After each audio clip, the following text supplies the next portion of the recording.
நானும் எங்க அக்காவும் ஃபேமிலியோட சேர்ந்து அப்படியே எங்க அம்மா வீட்டுக்கு தான் போயிருந்தோம். சரி இன்னைக்கு வந்து சண்டே தானே என்ன சமைக்கலாம்னு சொல்லிட்டு பார்க்கும்போது, எங்க அம்மா கையினால பீஃப் வச்சு சாப்பிடணும்னு ரொம்ப ஆசை.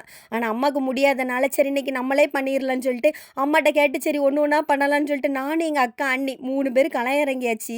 ஆனா இதே அம்மானா சிங்கிள் ஆளா உட்கார்ந்த இடத்துல இருந்துட்டு, "அத எடுத்துட்டு வா, இத எடுத்துட்டு வா" அப்படின்னு சொல்லியே நம்மள டார்ச்சர் பண்ணுவாங்க. அதுக்கு இது கொள்ளன்னு சொல்லிட்டு நானும் எங்க அக்கா, அண்ணி எல்லாரும் சேர்ந்து சமைக்க ஆரம்பிச்சுட்டோம். ஆனா எங்க அண்ணன் மட்டும் தான் ரொம்ப சொதப்பிட்டான். காலையிலேயே இறைச்சி எடுத்துட்டு வான்னு சொன்னா, அவன் ஆடி அசைஞ்சு இந்த இறைச்சி கடையே பூட்டியிருப்பாங்க. அதுக்கப்புறம் 12 மணிக்கு போல எங்க போய் வாங்கிட்டு வந்தான்னு தெர்ல. ஒரு வழியா வாங்கிட்டு வந்து கையோட அத வைக்கலான்னு பார்த்தா, இறைச்சி அவிக்கிறதுக்குள்ள பாத்திரத்த காணவே இல்ல. ஒரே ஒரு சின்ன குக்கர் இருந்து. ஒரு வழியா அத 3 ஷிஃப்ட்டா வச்சு அவிச்சு எடுத்து, அப்படியே கூட்டி போட்டு அங்க வந்து தேங்கா, அது வேற இஞ்சி, பூண்டு இது எல்லாத்தையும் தனித்தனியா அரைச்சு வச்சிருந்தாங்க. பத்தாக்குறைக்கு வந்து சின்ன வெங்காயத்தையும் அரைச்சு வச்சு இந்த குழம்பெல்லாம் கூட்டியிருந்தாங்க. இப்படிதான் எங்க அம்மா பண்ணுவாங்கன்னு எனக்கே இன்னைக்கு தான் தெரியும். ரொம்ப நல்லா இருந்துச்சு. எல்லாரும் சாப்பிட்டு அப்படியே வீட்டுக்கு எடுத்துட்டு போயிட்டு, அங்கருந்து கிளம்பியாச்சு. ரெட்டப்பனையில நல்லா காஃபி குடிச்சிட்டு வீட்டுக்கு